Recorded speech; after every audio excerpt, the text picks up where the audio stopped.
El tema de esta reflexión es influencia del demonio en el momento actual.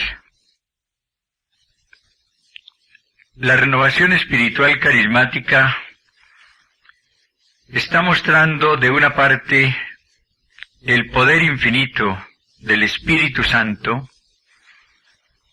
y de otra el gran poder del demonio llamado por el mismo Jesucristo príncipe de este mundo. Estamos frente a estas dos fuerzas y nosotros los cristianos debemos escoger o pedir y recibir la fuerza del Espíritu para ser los testigos del Señor, o caer bajo el influjo y el poder crecientes de los espíritus del mal. En el bautismo renunciamos a Satanás y a todas sus obras para pertenecer únicamente a Cristo. Desafortunadamente, esto muchas veces no tiene cumplimiento en nuestras vidas. La renovación nos presenta la feliz oportunidad de decidirnos de nuevo por el Señor y de renunciar de una manera consciente y total al demonio y a todo lo que él puede y quiere hacer en nuestras vidas. Si examinamos la conducta de los cristianos, tenemos que lamentar la dolorosa realidad. Es creciente el número de personas que simultáneamente con su fe religiosa tienen un gran aprecio por todo lo que el mundo de la superstición les ofrece. La adivinación, la magia, el ocultismo, los poderes mentales. Todo esto está acaparando la atención de millares y millares de católicos. Es este uno de los grandes males de nuestra época. Nos ha faltado más decisión a los pastores en este campo. Hemos creído tal vez que se trata de cosas superficiales que no merecen la atención.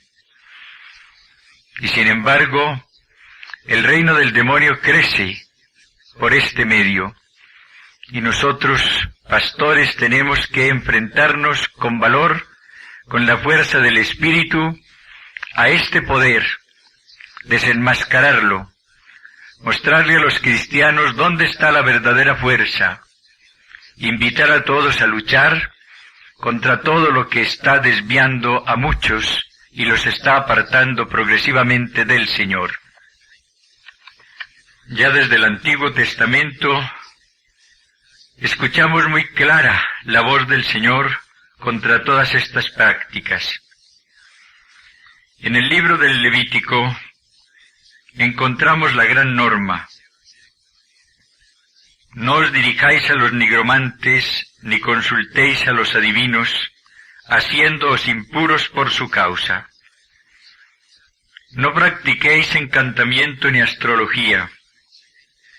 Si alguno consulta a los nigromantes y a los adivinos, yo volveré mi rostro contra él. Y en el capítulo 18 del libro del Deuteronomio hallamos estas palabras del Señor: no ha de haber en ti nadie que haga pasar a su hijo o a su hija por el fuego, que practique adivinación, astrología, hechicería o magia, ningún encantador ni consultor de espectros, ni adivino, ni evocador de muertos, porque todo el que hace estas cosas es una abominación para Yahvé tu Dios, y por causa de estas abominaciones desaloja Yahvé tu Dios a estas naciones delante de ti. La palabra de Dios es perentoria, es sumamente clara, y si nosotros de veras la respetamos, debemos acatarla y obedecer lo que ella nos ordena. En otras épocas se pudo decir que eran gentes ignorantes las que rendían culto a la superstición. Hoy no se puede decir lo mismo. Son los pueblos llamados cultos los que tienen grandes adelantos científicos, los que rinden pleitesía a todos estos cultos, a toda esta adivinación, a toda esta magia, a toda esta superstición, a todo el mundo del espiritismo. Quien visite a Alemania, a los Estados Unidos, naciones que figuran entre las más cultas, encontrará cómo aumentan las revistas y libros sobre estos temas y cómo crece también el número de personas dedicadas a explotar estos medios. Y todo porque las gentes las buscan como a una gran solución de sus problemas. Meltari, un oriental que se convirtió al Señor y visitó después la gran nación norteamericana, expresa así sus sentimientos. Los demonios se presentan hoy en los Estados Unidos en la forma de adivinadoras, quiromancia, adivinación por la baraja, por hojas de té, levantamiento de mesas, espiritismo, tablas de escrituras espiritistas, adoración de demonios y muchas otras cosas. Es terrible. El horóscopo es casi una diversión norteamericana. Aparece en los diarios, en las revistas, en la televisión y casi por todas partes que usted mira. Apenas si pueden ocultarse de esta influencia demoníaca. En casi todas las partes que uno va, se encuentra con el demonio. Nosotros los creyentes debemos estar conscientes de estos terribles peligros. No diga jamás, oh, estas cosas no son demoníacas, son tan solo una novedad pasajera. Se deben a un cambio cultural. Si decimos esto, perdemos terreno en la lucha contra el mal. Naturalmente podemos afirmar que los demonios no son una realidad. Al diablo le gusta que pensemos así. Demuestra que estamos dormidos y así él puede realizar eficazmente su labor. Estas palabras del oriental pueden parecer exageradas a primera vista, pero creo que pecamos por el extremo contrario cuando creemos que en toda esta avalancha no hay nada demoníaco, que todo tiene explicación por la cultura actual.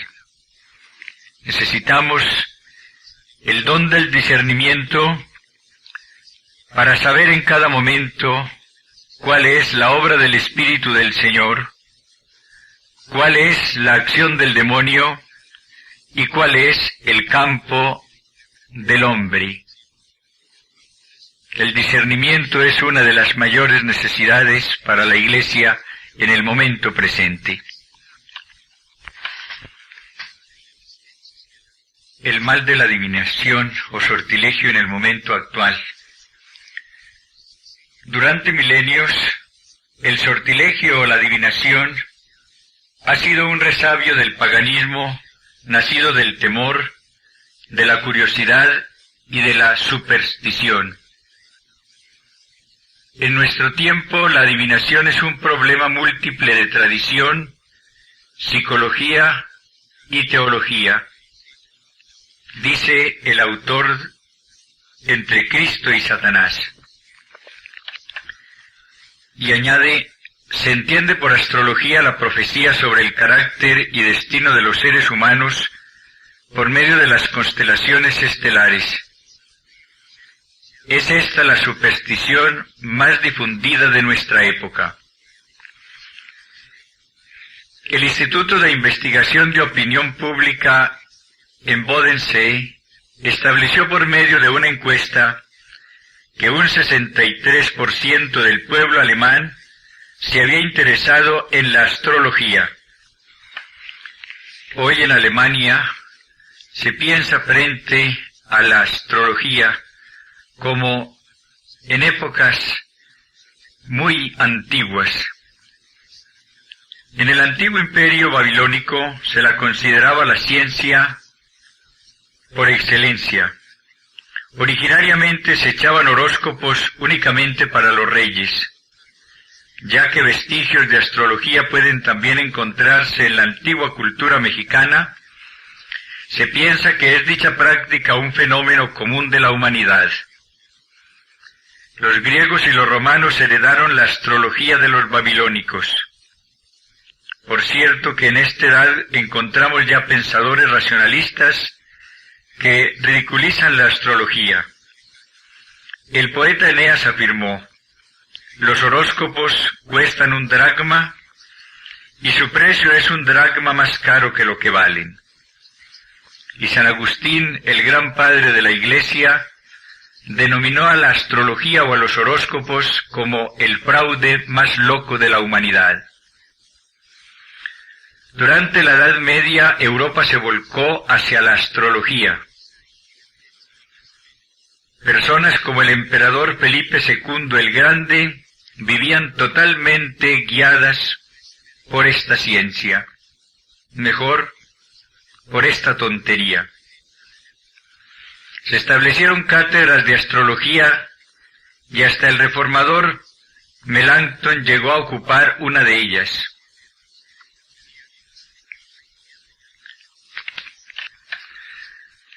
Después de la era del racionalismo, la ola astrológica decreció, pero con motivo de las dos guerras mundiales, la astrología volvió a tomar fuerza. En 1930 se echaron horóscopos para Hitler, muy contradictorios entre sí. El horóscopo de Hess predijo que estaba destinado a producir una reconciliación con Inglaterra.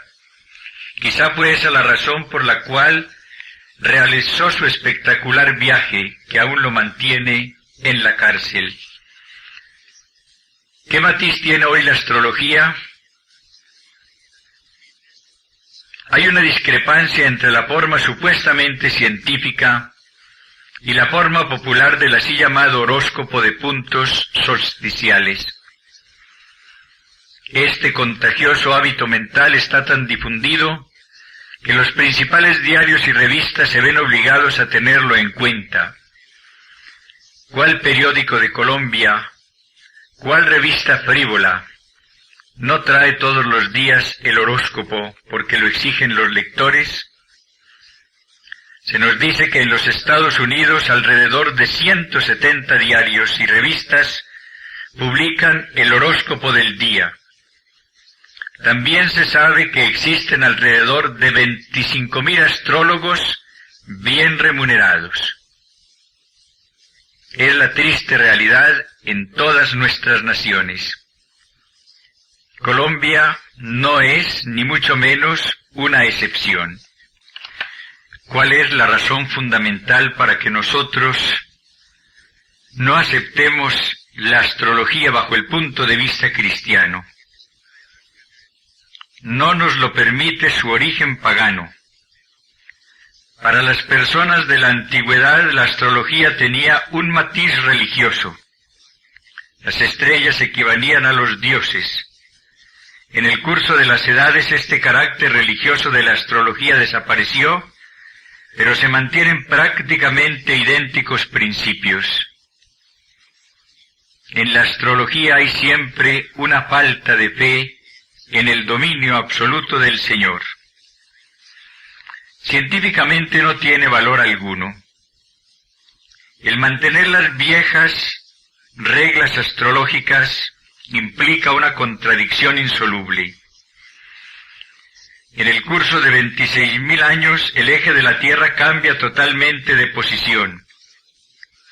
El astrólogo de hoy no ve los planetas de la misma forma como sus colegas de 4 o 5.000 años atrás. Además de esto, varios otros planetas han sido descubiertos.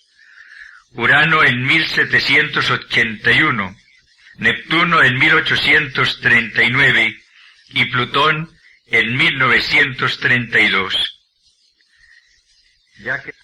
Hay que añadir a esto que muchas veces los resultados de estas consultas han sido funestos para muchas personas que han llegado a cometer errores irreparables por dar crédito a lo que estos horóscopos les indican. Pastoralmente hacen más mal del que suponemos a primera vista. Un gran científico alemán afirma con razón: los efectos de la psicología de la superstición son peligrosos. Queda demostrado por el hecho de que en personas sensibles se observan serios disturbios psíquicos, temor a la vida, desesperación y anomalías. La astrología paraliza la iniciativa y la facultad de discernimiento, embrutece y lleva a la falta de reflexión, uniforma la personalidad hacia una inercia de fondo. Los mismos astrólogos lo expresan con más claridad si cabe. El renombrado astrólogo Berle designa la astrología como poder oculto, es decir, como arte de la adivinación. Por consiguiente, en la astronomía nos confrontamos con una fuerza oculta, con todos los efectos nocivos involucrados en las artes ocultas. Procederemos más sabiamente si seguimos la palabra de Dios.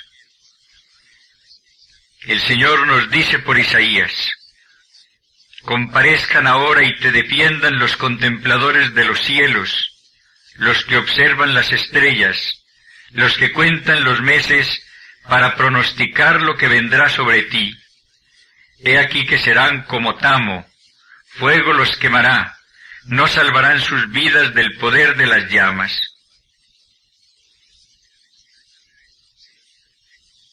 Para la palabra de Dios, la astrología es adoración pagana de ídolos, apostasía del verdadero Dios. Hemos olvidado la trascendencia del primer mandamiento: tener únicamente un Dios, adorar solamente a nuestro Dios, rendir culto verdadero solamente a nuestro Dios. La cartomancia. Otra manera muy frecuente de usar la adivinación es por medio de cartas. Los romanos poseían ya un sistema de pequeñas tablillas con símbolos inscritos en ellas. En el siglo VIII aparecieron las cartas. La técnica de la cartomancia es bastante sencilla. Algunas cartas tienen ciertos significados. Con 32 naipes hay miles de combinaciones. Los problemas, sin embargo, que se presentan con la adivinación por medio de las cartas son múltiples, tanto en el campo de la salud como en el pastoral. Muchos dirán que siempre se trata en este campo de tonterías. Es verdad que mucha gente usa las cartas únicamente por diversión o con el ánimo de conseguir dinero en esta tarea poco loable. Pero no podemos olvidar que a veces puede darse el caso de un auténtico espíritu de adivinación a través del cual puede verdaderamente producirse un gran mal a quienes buscan la adivinación en las cartas o en otros medios parecidos. Conviene leer lo que los Hechos de los Apóstoles nos narran en el capítulo 16. Sucedió que al ir nosotros al lugar de oración, nos vino al encuentro una muchacha esclava poseída de un espíritu adivino, que pronunciando oráculos producía mucho dinero a sus amos. Nos seguía Pablo y a nosotros gritando: estos hombres son siervos del Dios Altísimo, que os anuncian un camino de salvación. Venía haciendo esto durante muchos días. Cansado, Pablo se volvió y dijo al Espíritu: en nombre de Jesucristo te mando que salgas de ella. Y en el mismo instante salió. Al ver sus amos que se les había ido su esperanza de ganancia, prendieron a Pablo y a Silas y los arrastraron hasta el ágora ante los magistrados. Los presentaron a los pretores y dijeron: estos hombres alborotan nuestra ciudad, son judíos y predican unas costumbres que nosotros, por ser romanos, no podemos aceptar ni practicar. La gente se amotinó contra ellos. Los pretores les hicieron arrancar los vestidos y mandaron azotarles con varas. Después de haberles dado muchos azotes, les echaron a la cárcel y mandaron al carcelero que los guardase con todo cuidado. Este, al recibir tal orden, los metió en el calabozo interior y sujetó sus pies en el cepo. Este caso no es único. Hay personas que ahora aparecen como medium, que pueden tener predicciones e inclusive hacer curaciones que pueden desconcertar por lo extraordinarias. Más de un caso se está dando actualmente entre nosotros. Y no pocas veces se trata de un espíritu malo de adivinación. El demonio no ha muerto, y así como actuó en aquella esclava en tiempos de San Pablo, hoy también se vale de quienes se entregan a él en la misma lamentable esclavitud. Urge descubrir la acción del demonio. No ver acción del demonio en todo y en todas partes, pero tampoco desconocerla cuando exista en realidad. Esa es la gran necesidad que tenemos y ese es también nuestro deber pastoral. El autor alemán, Dr. Kurt, dice: debemos tener presente que el sortilegio o adivinación de la suerte, tanto en su forma científica como en su faz común, permanece bajo el juicio divino. Dios no lo admite. Por esta razón nos es dado observar serios perjuicios, tanto en el alma como en el cuerpo, causados por diversas formas de sortilegio. Resumiremos brevemente tales resultados haciendo notar que no siempre estos efectos o dolencias son imputables a prácticas ocultas. Sin embargo, las personas que se dedican a tales prácticas suelen presentar los siguientes síntomas. Su carácter se vuelve violento e inestable. Con frecuencia se hacen adictos al alcohol, a la nicotina y aún a vicios sexuales. Muestran una tendencia especial al egoísmo, a la murmuración y en ciertos casos a la blasfemia. En el aspecto religioso muestran tenaz resistencia a todo lo espiritual, insensibilidad, escepticismo, mala disposición para las buenas lecturas y la oración. Desde el punto de vista médico, las familias afectadas y dominadas suelen padecer en su gran mayoría desórdenes de origen nervioso, psicosis e histerismo. Síntomas de parálisis, epilepsia, debilidad mental, sordomudez, propensión mediumística y a toda clase de enfermedades emocionales y mentales. Esto lo dice una persona que tiene mucha experiencia. Que cada uno juzgue esta opinión como lo desee. En nuestras parroquias hay varias personas que se dedican a la adivinación por distintos medios. Por las cartas, por el péndulo, por la tabla llamada Ouija, por la ceniza del cigarrillo y por otros medios parecidos. Siento la necesidad pastoral de decir a estas personas que tengan cuidado. que piensen en el señorío de Jesús, que hagan caso a la palabra de Dios, tanto en el Antiguo como en el Nuevo Testamento, que renuncien a estas prácticas. De esa manera serán mejores en su vida cristiana, evitarán peligros para ellas y para muchos otros.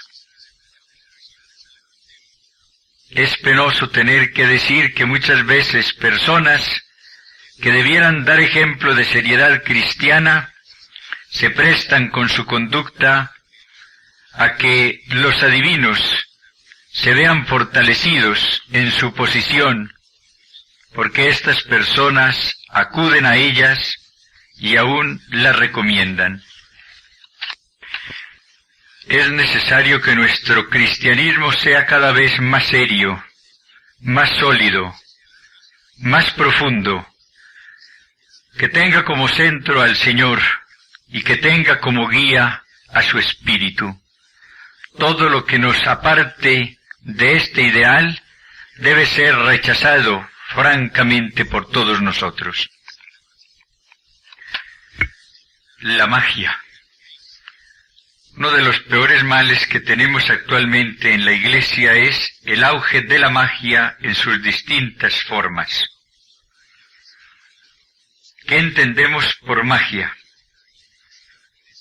Las opiniones son diversas según sean emitidas por un psicólogo, por un médico, por un filósofo, por un ocultista convencido.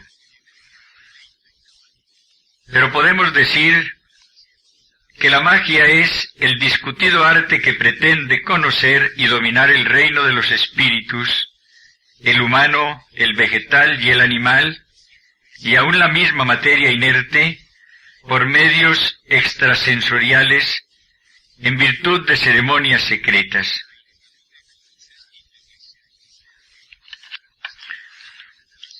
En los principios de la historia de la humanidad encontramos el mandato de Dios: llenad la tierra y sojuzgadla. La tarea y el derecho del hombre era la conquista pacífica de los poderes de la tierra de acuerdo con la voluntad de Dios, dice el doctor Koch. En oposición a este mandato, Satanás, el gran autor de la confusión, presentó la gran tentación: seréis como dioses, conoceréis el bien y el mal. El árbol de la ciencia frente al árbol de la vida. El hombre en el paraíso despreció el árbol de la vida y se quedó con el árbol de la ciencia. La magia es la antítesis del mandamiento de Dios, el ansia por lo desconocido y el anhelo de poder en oposición a la voluntad y al señorío de Dios. La humanidad se encontró en una encrucijada: o subordinación voluntaria a Dios, o avidez de conocer y adquirir poder por encima de las leyes y barreras divinas impuestas a la naturaleza. En la actualidad sucede lo mismo. O nos colocamos dentro del designio divino, o proseguimos en rebelión tratando de regir los poderes y seres de la creación en monstruosa rivalidad con Dios. Por lo tanto, la magia es la mayor de las rebeliones de la humanidad desde el principio hasta la época actual. Es el clímax de la sublevación del hombre en contra de Dios. La renovación espiritual carismática nos permite descubrir la gran realidad: Cristo es el Señor, y nos aleja de todo lo que pueda ir contra este señorío de Jesús. Esta renovación espiritual nos hace descubrir cada día mejor cómo debemos buscar siempre el árbol de la vida, a Jesús, que es el camino, la verdad y la vida, y cómo debemos alejarnos del árbol de la ciencia, en el cual nosotros queremos ser como dioses. Frente a un Dios que se ha hecho hombre para salvarnos, sentimos más horror por el primer pecado, cuando el hombre, al acercarse al árbol de la ciencia del bien y del mal, quiso ser como Dios y que cayó por eso en el abismo profundo del pecado. La renovación es el gran don que está recibiendo la Iglesia en este momento maravilloso de su historia. La división de magia en negra y blanca es muy antigua. Se entiende por magia negra la practicada con la ayuda de poderes demoníacos, y por magia blanca cuando en el ejercicio del poder se emplea el nombre de Dios, se invoca a la Santísima Trinidad. Es la magia negra bajo un disfraz piadoso. Esta magia blanca, practicada por muchos, aún cristianos, bajo un manto de piedad, tiene también su fondo malo, aunque muchas veces no se cree en él. Con razón, San Pablo escribe a los Corintios, en su segunda carta, que Satanás se transforma en ángel de luz. El campo de la magia es muy amplio. Se la emplea para curación y provocación de enfermedades. Quizás parezca raro que muchas enfermedades pueden ser curadas con la ayuda del demonio. Él tiene suficiente poder para lograr esto, y muchas veces lo hace precisamente para engañar, para desorientar, para corresponder a quienes han puesto en él también su confianza. Con frecuencia se emplea la magia para perseguir a determinadas personas, para causarles mal. Son los maleficios que abundan en varias regiones y que causan a las personas a veces males muy grandes. Puede inclusive la magia en un momento dado llegar hasta causar la muerte de otra persona. El empleo de las fuerzas demoníacas, de las fuerzas del mal, por odio al hombre, es desastroso en muchos casos. Causa más penas, mayores sufrimientos de los que imaginamos. La magia tiene su culto, que es una burda y criminal imitación de la religión cristiana revelada en la palabra de Dios. La liturgia mágica es la contrapartida del culto bíblico en todas sus formas. Una acción mágica está compuesta generalmente de 4 partes: invocación, conjuro, acción simbólica y uso de los fetiches. La invocación es dirigida bien a la Trinidad o a Satanás, y ello es lo que decide su carácter de magia negra o magia blanca. La invocación es la contrapartida de nuestra manera de dirigirnos a Dios, como Jesús nos enseñó en el Padre Nuestro. El conjuro es una imitación de aquella parte de nuestras oraciones en las cuales apelamos a las promesas de la palabra de Dios. La acción simbólica es muchas veces una imitación de nuestro postrarnos como acto simbólico de respeto o de la misma imposición de manos bíblica. El fetiche es un objeto material al que se le atribuye poder mágico y parece imitar los símbolos materiales del agua, pan, vino, aceite que usamos en los sacramentos, especialmente en la Sagrada Eucaristía.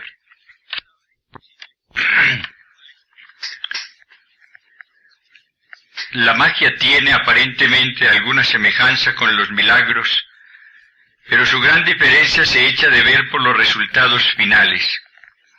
La ayuda divina y los milagros imparten una bendición permanente, nos acercan al Señor. La ayuda de la magia es destructora al final. La aparente ayuda mágica se paga con terribles perjuicios en otras esferas, a veces incluso en el sentido físico y siempre en el sentido moral y espiritual. Satanás engaña terriblemente a sus víctimas. Ojalá se tenga esto en cuenta. Muchas personas que acuden a los magos para que curen algunas enfermedades que padecen ellas, reciben a veces curación en este campo, pero después presentan síntomas peores en otra área de su persona. Esto lo demuestra la experiencia.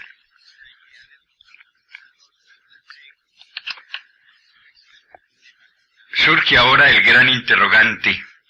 Si existe tal poder maléfico, ¿cómo podemos hacerle frente? ¿Hay alguna defensa eficaz contra la magia? Dentro de las tradiciones mágicas existe la creencia de que con la ayuda de la magia blanca puede anularse el efecto de la magia negra. Pero la experiencia ha demostrado que este método carece de eficacia, ya que la magia blanca proviene de las mismas fuerzas demoníacas que la negra. Hay que descartar tal suposición. En este caso el demonio estaría dividido contra sí mismo. Sucede, sin embargo, en algunos casos que un mago puede atacar a otro mostrando fuerzas mágicas superiores. Tiene lugar un duelo en el que se impone la ley del más fuerte, aunque en realidad la lucha se efectúa en el mismo campo. Es común. Pero hay un poder superior al que tienen todos los magos, y es el poder del Señor. Cristo dijo: todo poder se me ha dado en el cielo y en la tierra. Él ha dejado este poder en su iglesia. Y cuando la iglesia lo utiliza, lo emplea en el nombre del Señor Jesús y para su gloria, triunfa sobre todos los poderes infernales. San Pablo escribe a los Corintios: las armas de nuestra milicia no son carnales, son poderosas en Dios. Toda acción mágica puede ser impedida por medio de la oración llena de fe, por la oración en el nombre del Señor Jesús y con el poder de su Espíritu. Existe una dolorosa realidad, y es que muchos, inclusive sacerdotes, creen que cuando una persona habla de un influjo maligno recibido, lo achacan todo a imaginación, a fallas psíquicas, a cosas por el estilo, y nunca se den a la tarea de discernir si verdaderamente se trata de un auténtico maleficio, y en este caso, de ese poder liberador que tiene la Iglesia, legado por el Señor después de su resurrección. No pocas veces, esta persona que ha padecido el mal tiene que alejarse aún decepcionada, porque se le ha dicho que todo es causado por la imaginación, por falta de buena alimentación, que esto obedece a un trastorno psíquico o cosas por el estilo. Cuando de veras se acude al discernimiento, don del Espíritu, y se emplea el poder liberador del Señor, se puede hacer mucho bien a las personas. Es una lástima que no caigamos en cuenta, en primer lugar, del poder del mal hasta dónde llega, y luego del poder infinito del Señor que tiene la Iglesia. San Juan escribe en su primera carta: para esto apareció el Hijo de Dios, para deshacer las obras del diablo. Cristo nos ha librado de la potestad de las tinieblas, escribe San Pablo en su carta a los Colosenses. Esta es la gran verdad. Frente al poder del demonio que hace tanto mal, está el poder de Cristo, Hijo de Dios, que deshace las obras del demonio. Claro que hay que saber cómo se debe proceder en estos casos para conseguir la liberación. Es preciso que la persona se arrepienta de sus pecados, ojalá haga una buena confesión. Es necesario también que renuncie a todo influjo demoníaco, que se arrepienta si ha ido a buscar ayuda en hechiceros, en adivinos, en magos. Que luego perdone también las ofensas recibidas, destruya cualquier amuleto u objeto que haya retenido por recomendación de los magos, y que después con fe ore para conseguir esta liberación. El sacerdote puede hacer en esto más bien del que se imagina. Es preciso, sí, que crea en primer lugar en la existencia del demonio, que sepa descubrir después con la luz del Espíritu cuando se trata de una acción demoníaca, que después ponga toda su confianza en el poder del Señor y proceda humildemente y con fe como su ministro.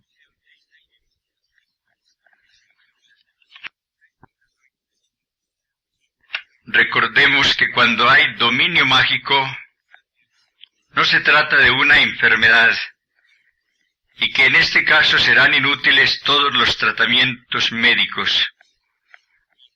Aquí encontramos la explicación de algunos casos en los cuales la ciencia se siente impotente frente a determinadas realidades dolorosas.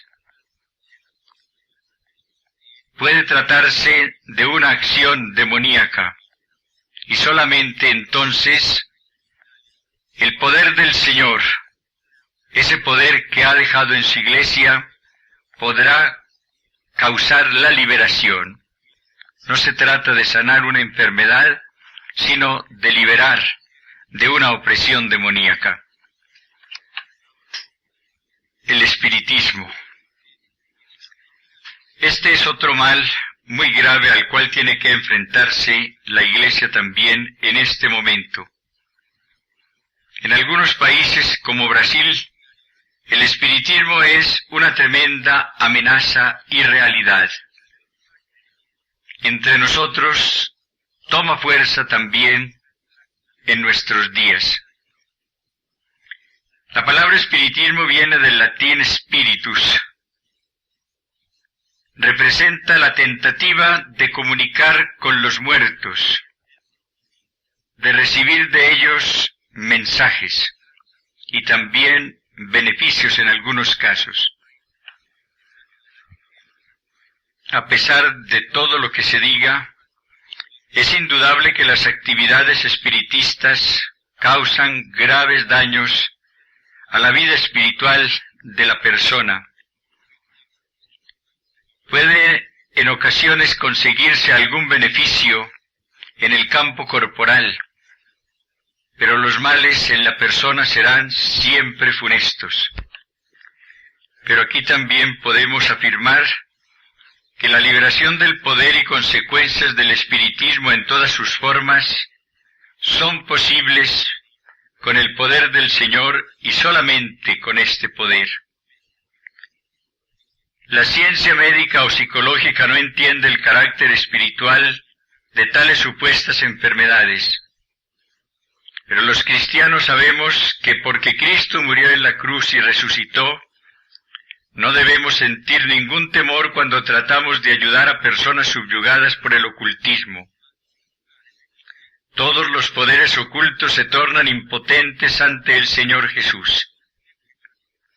El canto de triunfo del Nuevo Testamento es: Cristo, habiendo despojado a los principados y a las potestades, los exhibió públicamente, triunfando sobre ellos en la cruz. Esto es lo que escribe San Pablo a los Colosenses. La diestra de Jehová hace proezas, dice el Salmo 118. Por eso San Pablo exclama: gracias sean dadas a Dios, que nos da la victoria por medio de nuestro Señor Jesucristo. la redención y la victoria de Jesús son la clave para una cura de almas eficaz y poderosa para ayudar a las personas subyugadas por el ocultismo. Claro que también aquí es necesario saber, primero discernir y luego cómo se debe actuar. El doctor Kurt, en el libro mencionado, dedica un capítulo a problemas y conjeturas sobre estos temas, y allí expresa lo siguiente. Teoría psicológica. La persona que cree en el ocultismo y trata con la magia sucumbe a sus prácticas.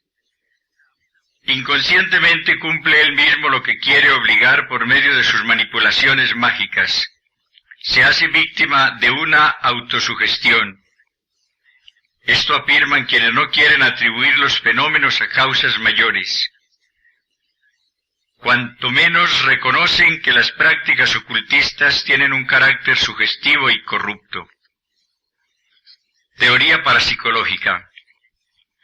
Desde el punto de vista parapsicológico hay que reconocer que la magia negra y la magia blanca, practicada de acuerdo con estos libros, produce efectos sobre otros que no pueden ser explicados como mera sugestión.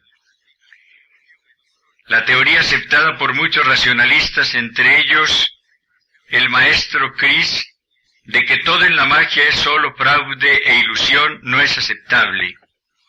Los problemas que se presentan para explicarlo así no son tan sencillos.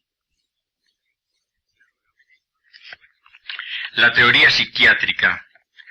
Dentro de las personas que experimentan con libros de ocultismo, como el sexto y séptimo libro de Moisés, se observa un enorme incremento de enfermedades mentales. Muchos psiquiatras opinan que en tales casos existe una confusión entre causa y efecto. Por causa entienden la constitución psíquica enfermiza de la persona y por efecto el experimento mágico. Pero en la cura de almas efectuada con miles de practicantes del ocultismo es visible una secuencia contraria. Se comprueba que la magia ha sido la causa, o por lo menos el factor promotor y decisivo de anormalidades psíquicas.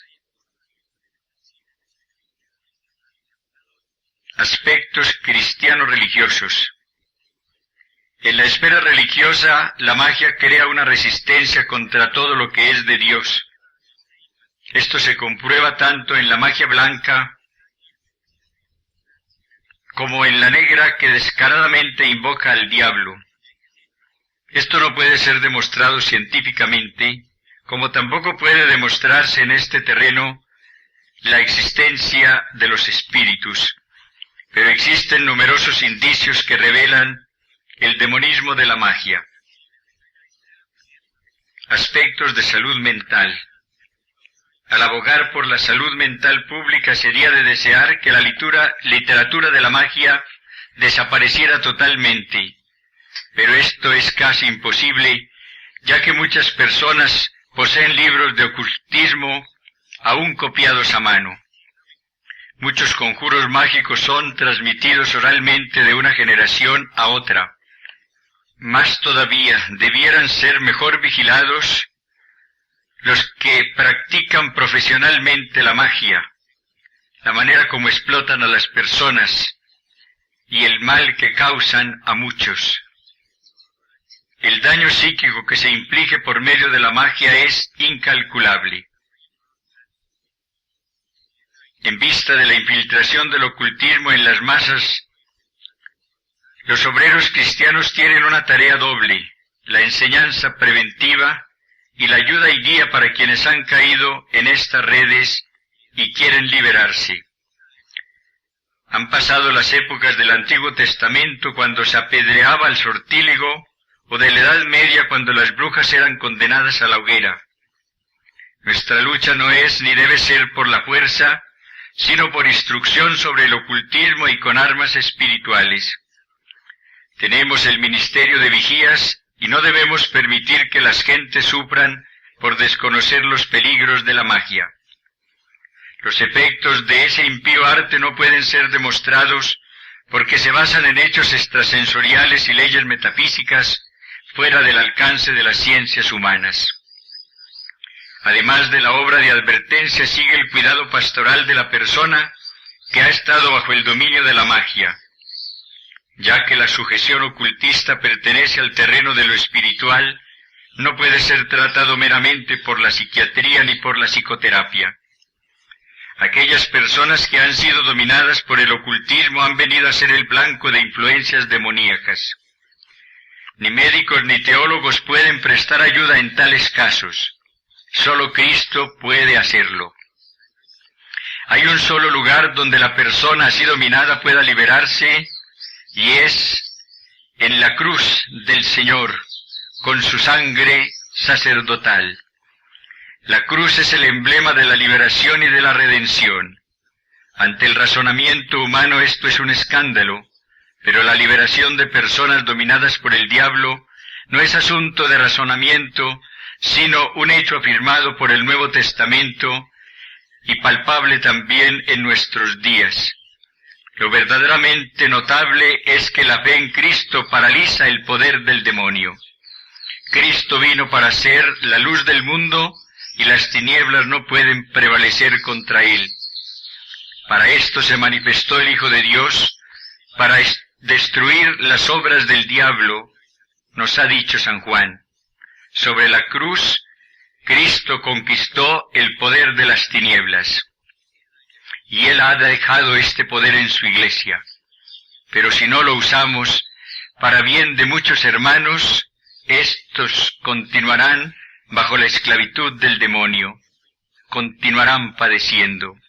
Será una falla nuestra muy lamentable de la cual tendremos que dar cuenta.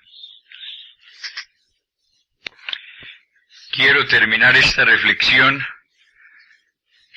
con la cita de algunos apartes de la catequesis de Pablo VI el 15 de noviembre de 1972 sobre la existencia del demonio.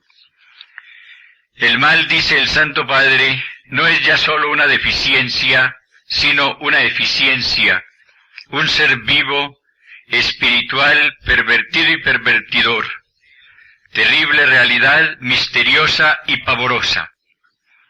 Quien rehúsa reconocer su existencia se sale del marco de la enseñanza bíblica y eclesiástica, como se sale también quien hace de ella un principio autónomo, algo que no tiene su origen como toda criatura en Dios, o quien la explica como una pseudo-realidad, una personificación conceptual y fantástica de las causas desconocidas de nuestras desgracias.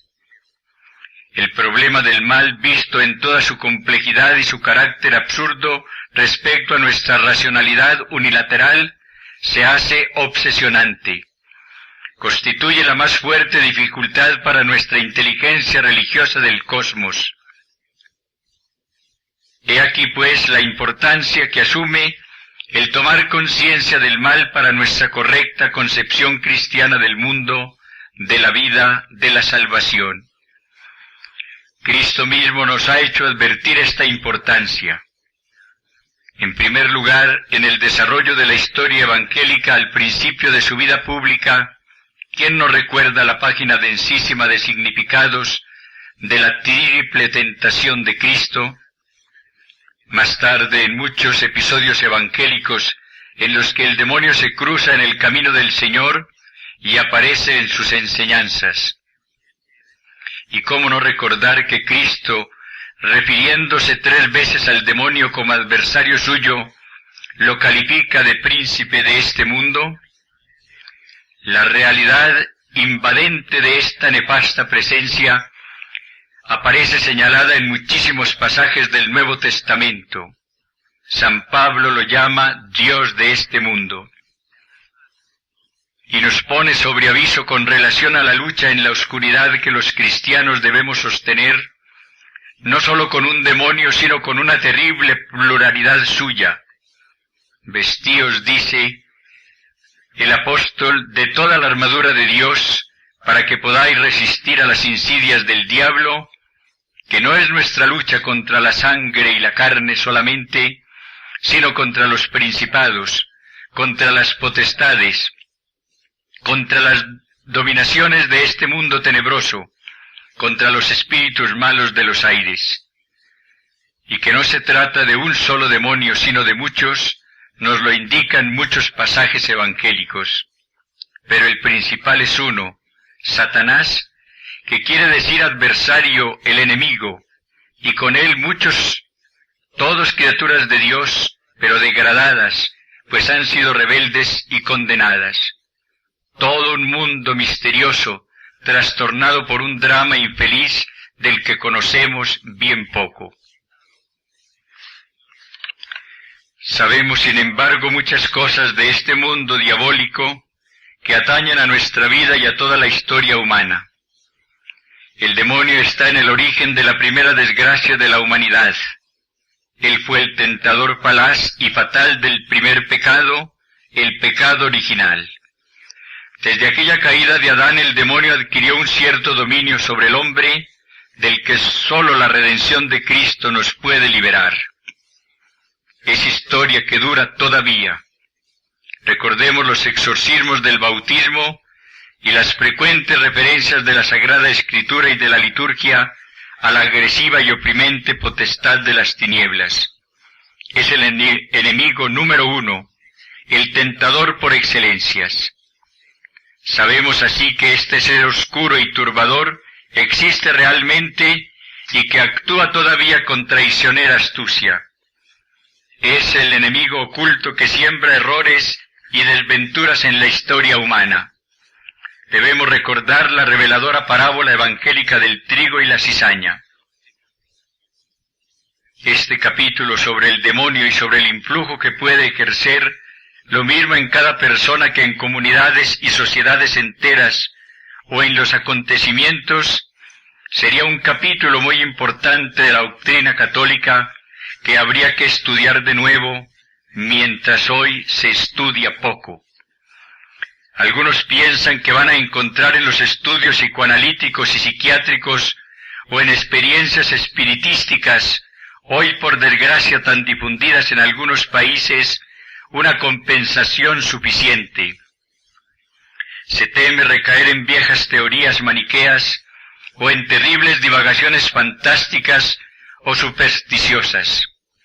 Hoy se prefiere mostrarse fuerte y sin prejuicios, adoptar una actitud positivista, aunque después se dé crédito a tantas gratuitas ideas supersticiosas, mágicas o populares, o aún peor, se abra la propia alma bautizada, visitada tantas veces por la presencia eucarística y habitada por el Espíritu Santo, a las experiencias licenciosas de los sentidos, a aquellas deletéreas de los estupefacientes, o también a las seducciones ideológicas de los errores de moda, fisuras estas a través de las cuales el maligno puede fácilmente penetrar y alterar la mentalidad humana. Nuestra doctrina se vuelve incierta, oscurecida como está por las mismas tinieblas que circundan al demonio. Pero nuestra curiosidad, excitada por la certeza de su múltiple existencia, se hace legítima con dos preguntas. ¿Existen signos y cuáles son de la presencia de la acción diabólica? ¿Cuáles son los medios de defensa contra tan insidioso peligro? Todo lo que nos defiende del pecado nos separa por ello mismo del enemigo invisible. La gracia es la defensa decisiva. La inocencia asume un aspecto de fortaleza. Y todos recordamos además en qué gran medida la pedagogía apostólica ha simbolizado en la armadura de un soldado las virtudes que pueden hacer invulnerable al cristiano. El cristiano debe ser militante, debe vigilar y ser fuerte, y a veces debe recurrir a algún ejercicio ascético especial para alejar determinadas incursiones diabólicas. Jesús nos lo enseña indicando como remedio: no te dejes vencer del mal, antes vence al mal con el bien.